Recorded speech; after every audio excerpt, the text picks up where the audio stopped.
کی بریت کا کیس آج یہاں پہ اسلام آباد ہائی کورٹ میں لگایا ہوا تھا. ان سے پوچھتے ہیں کہ کیا ڈیولپمنٹ یا کیا ہوا ہے. ادھر آ جائے, ادھر علیمہ خان صاحبہ.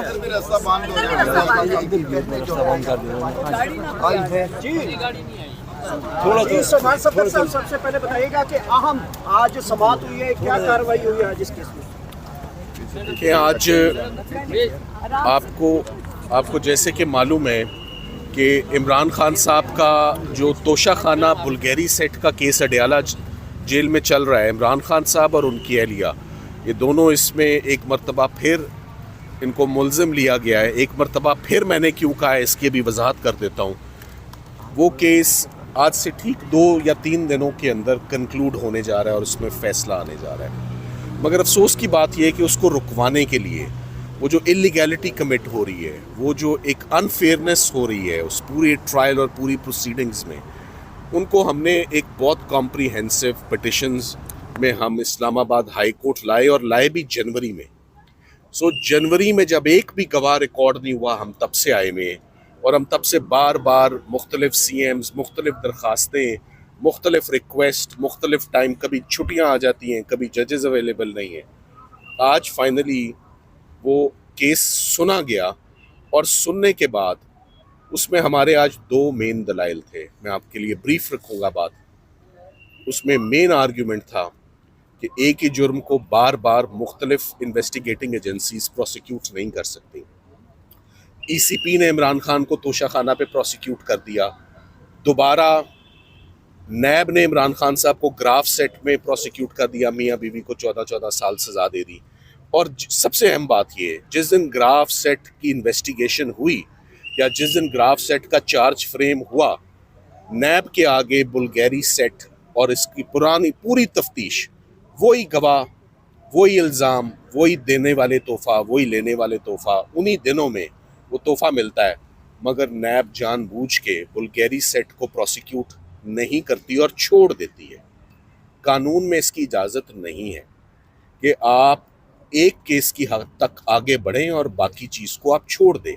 تو اگر آپ ایک کیس میں گراف میں آگے بڑھ گئے تو وہ فائنلٹی لے گیا وہ کیس, بات یہاں نہیں ختم ہوتی. اس کے بعد تھانہ کوسار میں ایک FIR 442 رجسٹر ہو جاتی ہے عمران خان صاحب اور ان کی اہلیہ پہ.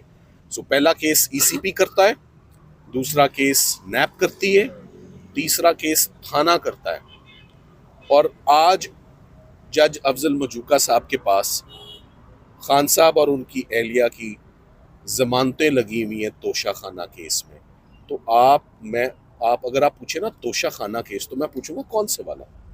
یہاں تو کئی ماڈل ہیں توشہ خانہ کے, اور وہ ماڈل اسی لیے بنے ہوئے ہیں کیونکہ کیس ختم ہوئے ہیں, پروسیکیوٹ کرنے کے لیے کوئی آپشنز نہیں ہے. تو اس کے بعد اب فائنلی فیڈرل انویسٹیگیٹنگ ایجنسی آ گئی کہ ہم گراف کا کیس ہم لے لیتے ہیں, وہ ہم پروسیکیوٹ کر دیں گے. تو ایسے نہیں ہوتا. اس میں آئینی پروٹیکشن حاصل ہے, آرٹیکل 13 ہے کہ کسی بھی شخص کو قانون کہتا ہے 2 مرتبہ ڈسٹرب نہ کرو ایک ہی جرم کے لیے. میں نے جج صاحب کو کہا کہ یہ دوسری مرتبہ نہیں ہے, یہ 4تھی مرتبہ ہے. 4تھی مرتبہ میں تو آپ اس کیس کو روکیں. جج صاحب نے کیس نہیں روکا. جج صاحب نے کہا ہے آپ کے دلائل میں دم ہے, میں نوٹس کرتا ہوں, میں سب کو بلاتا ہوں. میں کہا جی سب کو بلانے کا فائدہ ہی نہیں جب نہ آپ تاریخ دے رہے ہیں, نہ آپ فیصلہ روک رہے ہیں. یہ تمام exercise would be an exercise in futility اگر آپ آنے والے فیصلے کو پرسوں نہیں روکتے. یہ آج میرے سے ایگری کر کے کہ آرگیومنٹس میں دم ہے اور کیس جو ہے وہ آگے چلنا چاہیے, تو پھر آج کیس کیسے چلے گا اسلام آباد ہائی کورٹ میں؟